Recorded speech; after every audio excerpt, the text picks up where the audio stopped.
I'm Sienna Hook, and today I'm here getting to know Lindsey Cary, a teacher here at Greenfield Central High School.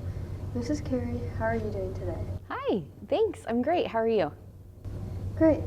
Thanks for asking. How long have you been teaching during your entire career? So I believe this is my 19th year teaching. So I started teaching when I was 10. That's how that works, but yes. Very long time. Yeah. How long have you been here at Greenfield Central? So this is my first year at the high school, and then I was at the junior high for 6 years. Okay. Was there anything specific, hobbies or stories that inspired you to become a teacher? Well, when I was little, I always played school, and I made everyone be my student, and I always got to be the teacher. I wasn't very good at sharing that, I guess.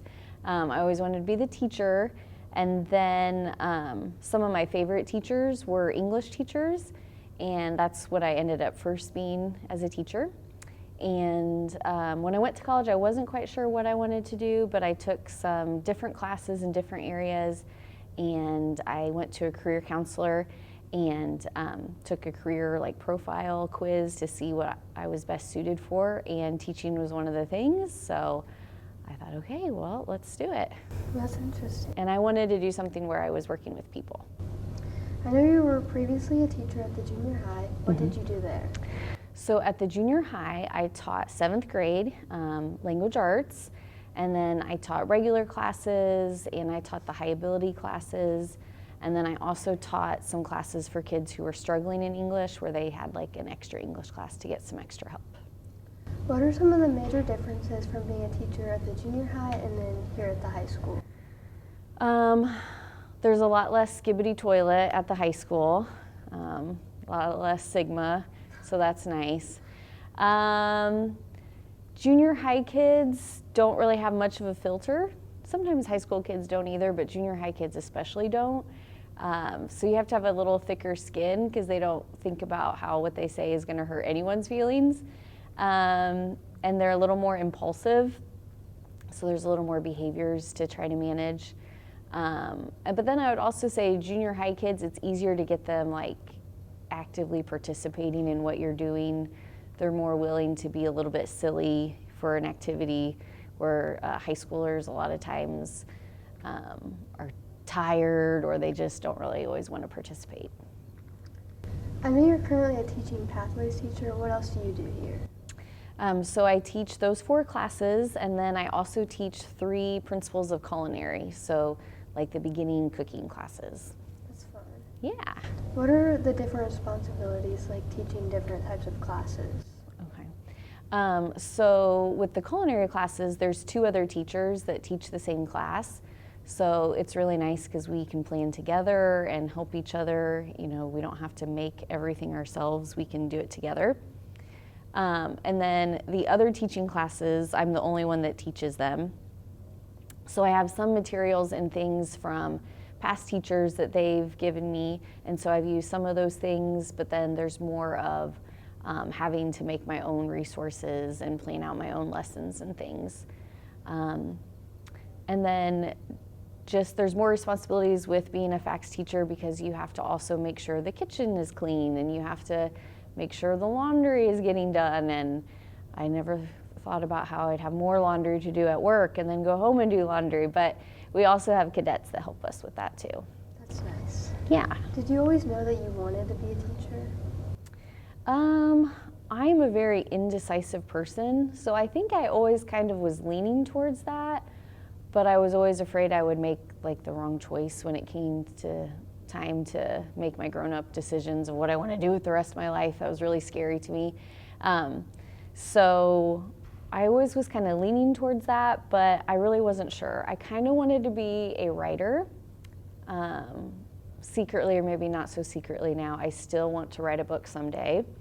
And then I always thought about working at a library too, because I love books and reading. How long did it take to be in the position that you are in today? So to have my undergraduate degree and get my teaching license, it took me 4 years. And I also did one summer where I took classes, I studied abroad. So I probably wouldn't have really needed to take those classes abroad, but I wanted to get the chance to go to Ireland.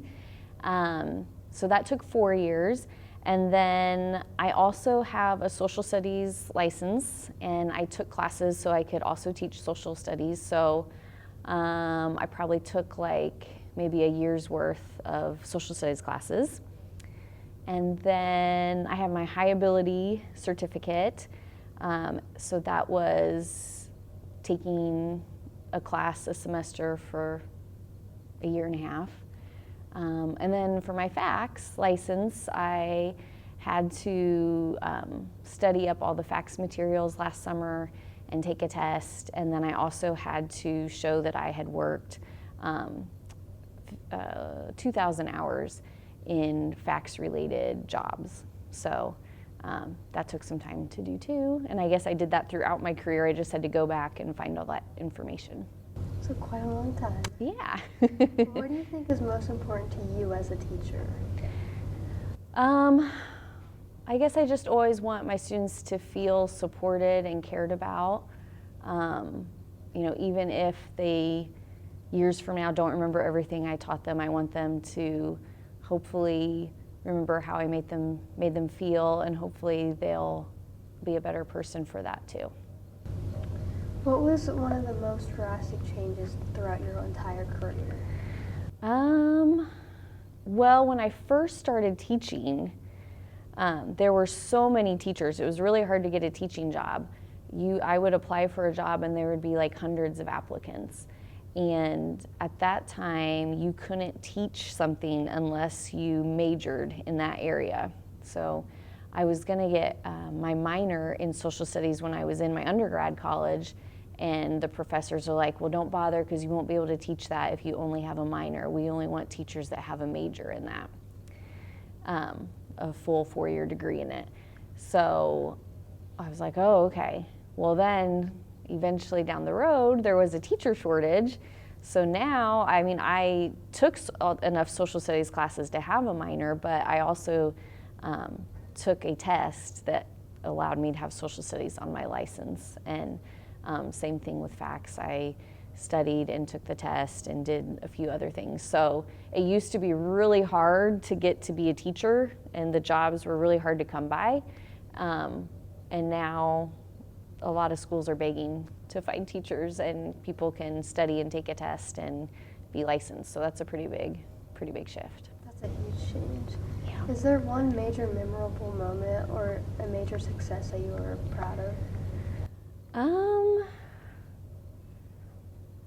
I feel like there's more little successes throughout your career than one like big moment, but when I was student teaching, I taught a 6th grade class, and then after I graduated, I had a job at a different school, and then a job opened back up there, and so I went back to that school to teach because I loved it there. And so I got to teach those 6th graders in 8th grade also, so I get to have them see them when they were little and then when they were bigger. And over time, I kept in contact with some of those students, and some of them became teachers, and they had told me that like I kind of inspired them to be a teacher. So that made me feel really good and really proud, and seeing what they post on social media and what an awesome teacher they've become and parent and things makes me really proud. Is there anything that you're currently doing to further your education? Yes, I'm taking master's classes through IU. I just started, and I am working to get my master's degree in teaching and learning. And that way, the classes that I teach now for teaching and learning, I can offer them for college credit down the road. Sorry you didn't get a chance to do that because I hadn't started yet. But yeah, so I am a teacher, mom, and a student right now. Was there anything that you ever ran into that made you feel like you wanted to change your career? Yeah, I would say the last 2 years that I worked at the junior high, I was starting to feel a little burnt out, just feeling frustrated with all the, not necessarily the kids, but just all the extra stuff that comes with teaching, and kind of feeling stuck, like I would try things and it just didn't seem like what I was doing was getting the results I wanted, I guess. So, and I still like the junior high and I still miss the junior high, but I was feeling a little, I don't know. I felt like I wasn't making a difference, and maybe I was, but I just was really down on myself. So when this job opportunity came open, I knew I didn't want to give up teaching, but I knew maybe trying something different would help me. And it has. I'm really happy here. Are there any specific ways that you like to keep up to date with new teaching methods? Yeah, so I follow a lot of different teachers and teacher experts that write all the books and things on social media. So I learn a lot that way, and I try to read a couple teaching books a year just on topics that interest me, trying to stay up to date. And over the summer especially, I usually go to a few conferences. One's in Franklin Township that I usually go to, and then one's at Eastern High School that I usually go to, and listen to speakers and learn new techniques and new things to do with technology. I get newsletters from different groups to try to keep on top of things too. Following that, what type of strategies do you like to use to keep students engaged? I try to mix things up when I can, or even do silly little brain breaks with students sometimes. I know sometimes you just have to kind of lecture through some information, but I try to have some pauses in there so it's not just talking nonstop. And when I can make it into a game or a competition or a discussion, I try to do that too. Is there any specific ways that you try to follow through with discipline in the classroom, especially with students that are having a harder time with school? So I try to be consistent so kids know that I'm being fair and I'm not having favorites or anything. But then probably one of the things I do is I try to use humor. So instead of just getting on a kid really sternly, I'll try to maybe use humor to diffuse a situation, or I'll try to just ask them not to do something, but still kind of, I don't know, do it in a caring way so they know that I still like them, we're still good, you just can't be doing that. But I'm not perfect at that. Sometimes I get frustrated and Scary Carrie comes out. But I try to approach kids in a kind way and try to use humor when I can. Is it difficult to balance your work life and home life?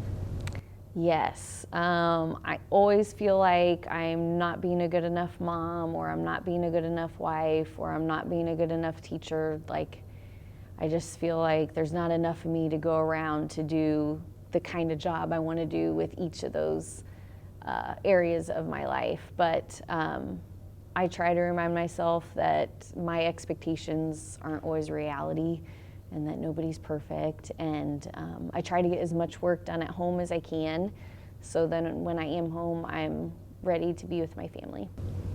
Do you enjoy having the same schedule as your children? Yes, that is so nice, to have breaks together, not have to worry about finding a babysitter or anything, and getting to spend that time together where we can all spend quality time when maybe we've been really busy throughout the school year. And I can take them to all of their summer things, their camps and practices and hangouts with friends, so that's really nice. I know earlier you said you like to collaborate with the other faculty teachers. Mm-hmm. Are there any specific times that they were really helpful to you? Well, they have been super helpful all year because this is new to me, and I feel a little bit like a fish out of water, especially with like the cooking things. The teaching things I feel more comfortable with. But with the cooking things, I know they have like a set way of doing things in the labs, and I want to make sure I honor kind of their process. So I ask a lot of questions, but they never seem to mind.